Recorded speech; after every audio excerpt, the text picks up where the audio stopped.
Boa noite aos companheiros da Confraternização Espírita Baiana Salvador.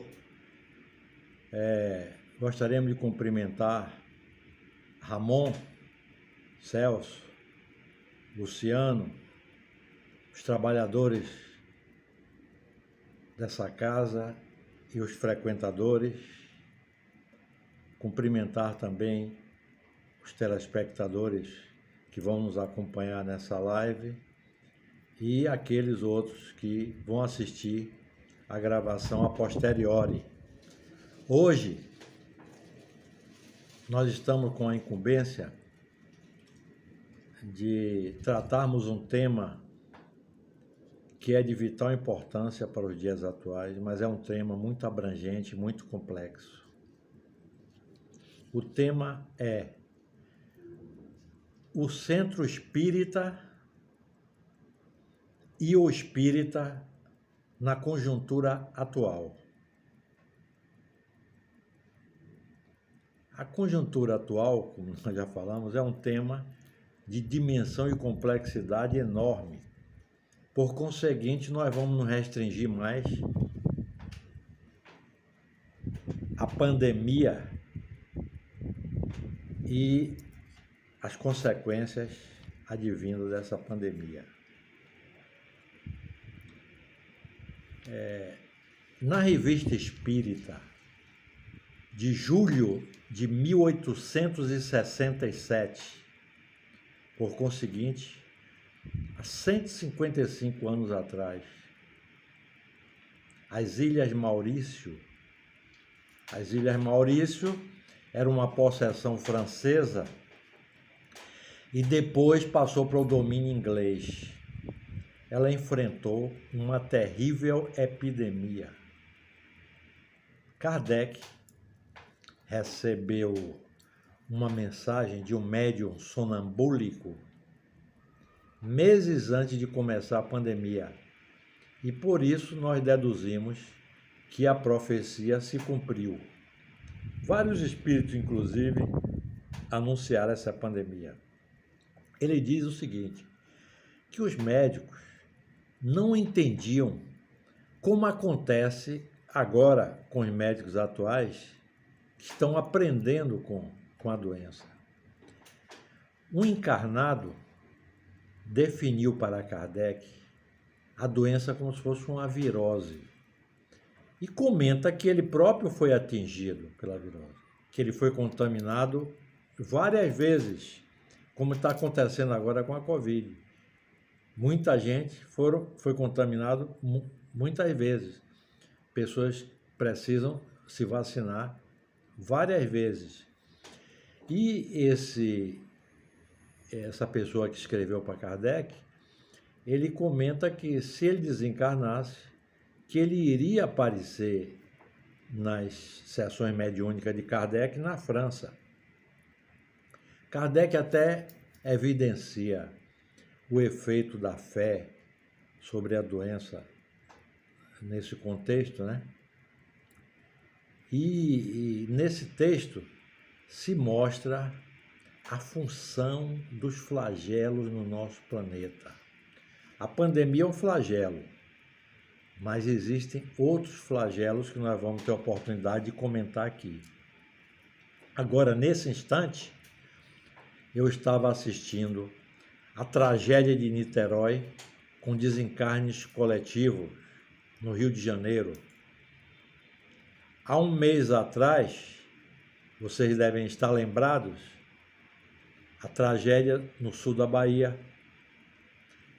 tragédia semelhante no interior de Minas. No ano passado, e de forma até recorrente, os incêndios que aconteceram nos Estados Unidos, os incêndios que aconteceram na Europa e na Austrália, estão lembrados? Nesse instante, a TV está divulgando o total de mortes por Covid, que ela já o faz por 2 anos, mais de 2 anos. No Brasil, hoje, 18 de fevereiro de 2022, Nós atingimos 641.999 mortes. Hoje, nós estamos com uma média de 1.129 mortes diárias.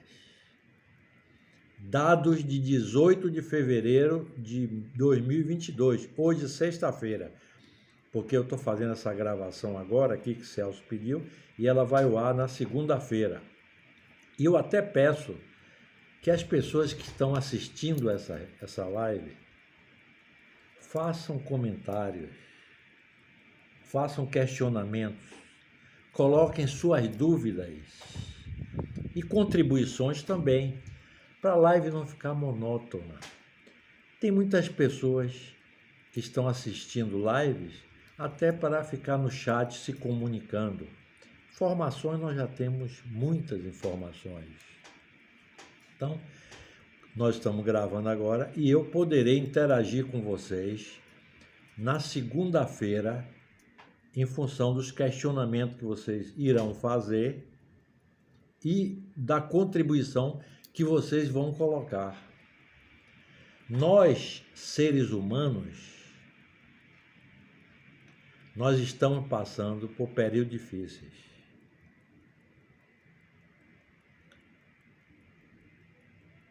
Não existe distinção.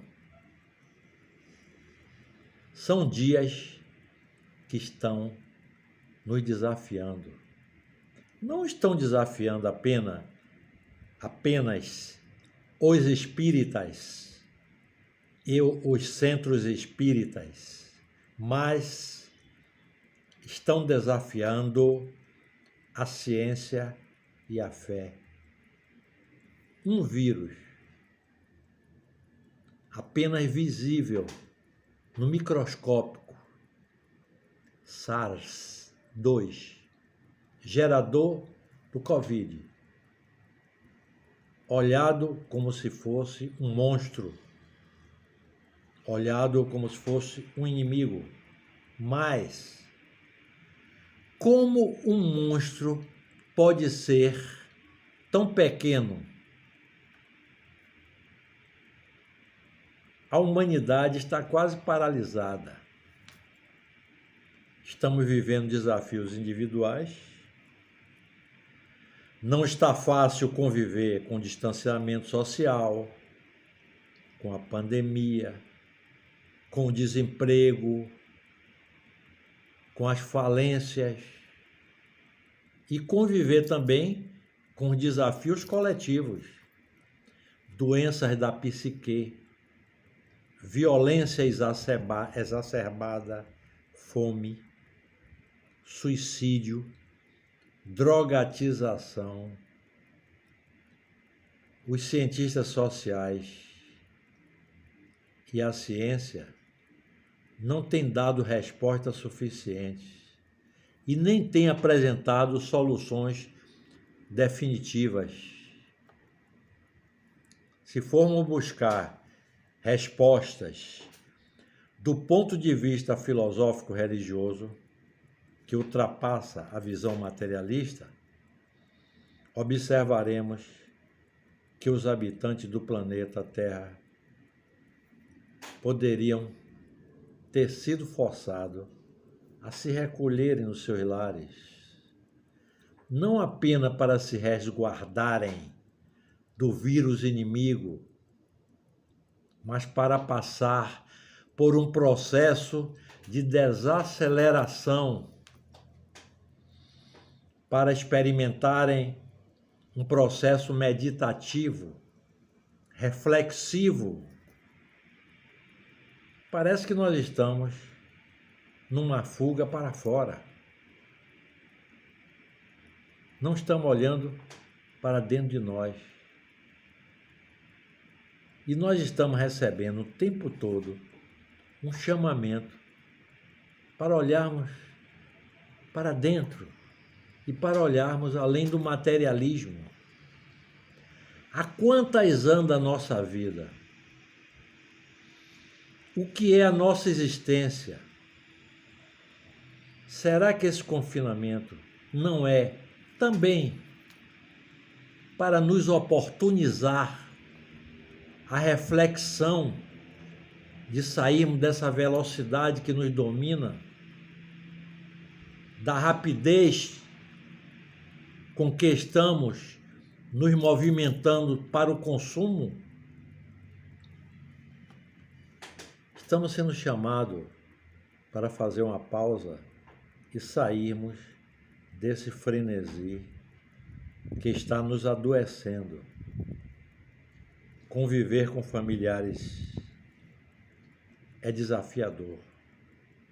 Conviver em sociedade é difícil. É lei, mas é uma lei.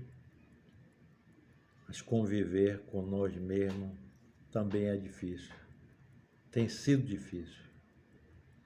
Pessoas estão casando em julho. Um amigo meu contou essa semana, que essa semana ele fez 18 separações. Um casal que se casou em julho, se divorciando em dezembro. Será que nós não precisamos fazer uma análise de, dentre tantas questões, a questão familiar, fazer uma análise sobre o amor? Nós falamos muito de mudança, falamos de transição, falamos de mutação, mas a gente não deve perder de vista que nós sempre estivemos em transição e nós sempre estivemos em mutação. Tudo está em mutação, tudo está em transição. Não é só o vírus que está sujeito à mutação. Vocês lembram-se do telefone fixo? Vocês se lembram do orelhão? Lembram-se que há algum tempo atrás não existia o Airbnb, eu nem sei pronunciar direito, essa plataforma de aluguel de hospedagem, onde você contrata hospedaria.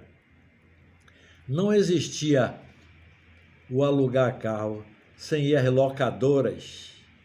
E por falar em locadoras, lembram das locadoras de fitas? Elas não existiam, não existem mais. O que existe hoje é Netflix. Alguns anos atrás, tínhamos que nos deslocar para o cinema. Eu estou falando da estrutura física. Hoje você assiste o cinema no computador, no telefone, em casa. As mudanças são galopantes, são mutações. Ao lado dessas mudanças necessárias e positivas, nós observamos nações hoje paralisadas por um vírus e por corrupção também. Boa parte da população mundial lida com a fome exacerbada, o aumento da violência. Tudo isso sinalizando que esse nosso sistema civilizatório está em decadência, está claudicando. Mais grave ainda são as estatísticas no aumento de doenças da psique, doenças mentais, aumento do suicídio, da depressão e da drogatização. Como fica o espírita e os centros espíritas nesse contexto? Não vou nem entrar naquela vertente de que o restaurante está se modificando, as empresas estão se modificando, os colégios estão se modificando e que os centros espíritas vão ter que se modificar. Não vou entrar nem por aí. O Espiritismo nos traz a filosofia que pergunta e nos traz subsídios para entender a fé. A mensagem de Jesus é muito grande. É uma mensagem para todos os tempos. E não deve ficar circunscrita a um centro espírita, a um templo, a uma igreja, a uma religião. Eu devo entrar na política? O centro espírita deve abrir para esse tipo de se abrir para esse tipo de discussão? O fato é que a doutrina espírita vai secundar o progresso. Ela vai secundar esse desenvolvimento, porque o progresso se fará por si mesmo. O Espiritismo é uma filosofia que toca em todas as questões humanísticas. As religiões, as instituições civis poderão colher elementos de progresso ao lado da ciência, mas ainda assim, o Espiritismo, por tocar todas as crenças religiosas, não se constitui um culto novo, como também ela não é um sistema particular de política. Quando Kardec criou a Sociedade Espírita de Paris, deixou claro os objetivos do Centro Espírita. Estudo das manifestações espíritas e suas aplicações nas ciências filosóficas e sociais. Os centros espíritas são espaços onde se estuda, se divulga a doutrina, se dá atendimento a espíritos encarnados e desencarnados e permite a convivência entre as pessoas. Nessa época de crise que estamos passando, não devemos perder de vista os objetivos do Centro Espírita. O Centro Espírita não é um comitê político. O Centro Espírita não é um sindicato. O Centro Espírita não é um templo científico com questões menores. Do ponto de vista de sua manifestação, o Espiritismo alcança o homem em todas as suas dimensões, mas respeita a sua especificidade. Não entra nessa perspectiva do dia a dia de cada disciplina. O Espiritismo tem origem espiritual e o trabalho do homem deu suporte científico a ele. O problema é que muitos não veem esse caráter transcendente do Espiritismo. A despeito de todas as mudanças e do caos que nós estamos vendo aí, a casa espírita precisa ser preservada e não se deter em discussões estéreis. Com relação ao espírita, o espírita é um cidadão, o espírita é um cristão. Aí vocês me perguntam, o espírita precisa entrar na política? O espiritismo precisa ter uma bancada, como as outras religiões têm? Depende. Depende do conceito que você entende por política. Existe o conceito clássico e o conceito popular. Pelo conceito clássico, ou por esse ângulo, política não é coisa que devamos nos afastar. As leis morais, nesse contexto, são um tratado de política. Mas a política partidária, onde se faz a segmentação da sociedade em grupos que disputam entre si a ocupação, aí a história muda. O Espiritismo não pode compactuar com isso. Jamais os bons espíritos estimulariam o mal, o ódio, a sede de vingança. Por quê? porque o verdadeiro foco da doutrina é o moral. Quando os homens forem melhores, o avanço da justiça social será uma consequência. As dores dos cristãos de hoje são parecidas com os cristãos da época de Jesus. Evidentemente que hoje a nossa civilização, com menos habitantes, hoje ela materialmente ela é muito mais rica, muito mais desenvolvida, muito mais equipada, mas em termos de falta de amor é semelhante. Como nós espíritas vamos fazer frente aos desafios atuais? No preâmbulo do livro O que é o Espiritismo, Kardec descreve que se reconhece o espírita pelo esforço dele em domar suas más inclinações. Então, como nós iremos enfrentar os desafios de hoje? Não seria buscando o caminho mais fácil. Quando nós somos estimulados a estudar a codificação, alguém lhe diz: os livros dos médiuns é difícil, os livros dos espíritos é difícil. Aí nós perguntamos: a vida não é difícil? Ou você tem buscado a vida fácil? O mundo não é complicado? Hoje, as pessoas andam aí, muitas delas, angustiado com a transição planetária, mas não procuram se autoconhecer, não procuram tentar fazer a sua reforma íntima.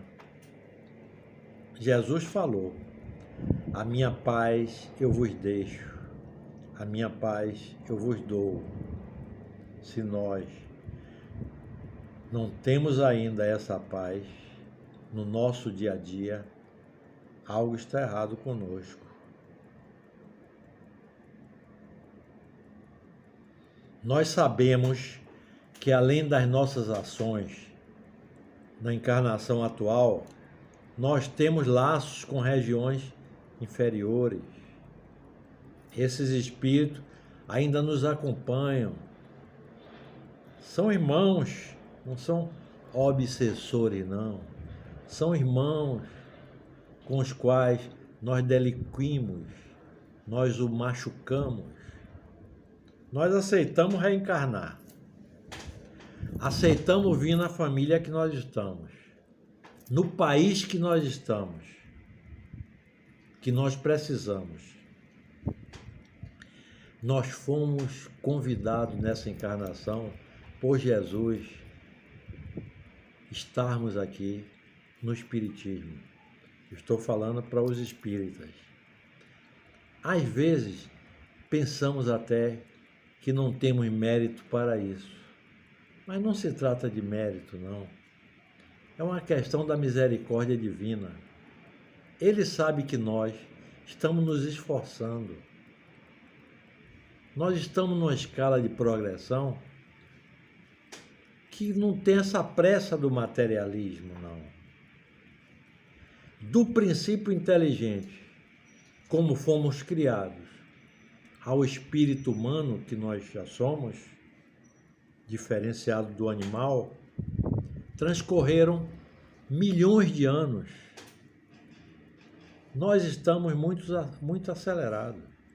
Por outro lado, a lei do progresso, que rege todo o universo, nos mostra que o progresso vai se dar com os homens, sem os homens e apesar dos homens.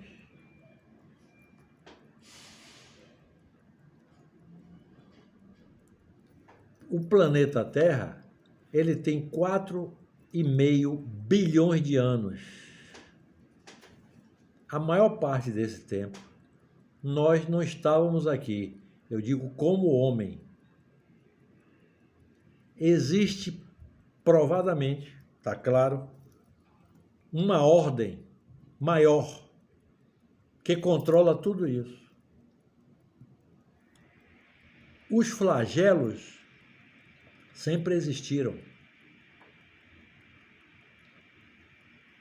Existiram e existem esses flagelos pela própria característica do planeta, que saiu de primitivo, de mundo primitivo, e está agora em provas e expiações, a caminho da regeneração. Então, os flagelos são também instrumentos que se serve o grande cirurgião do universo para extirpar do planeta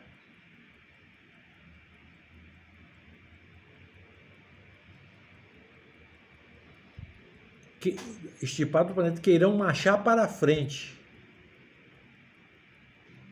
E aí eu estou comparando o planeta com o corpo físico, onde nós estamos retirando elemento necrosado. Estou fazendo uma comparação.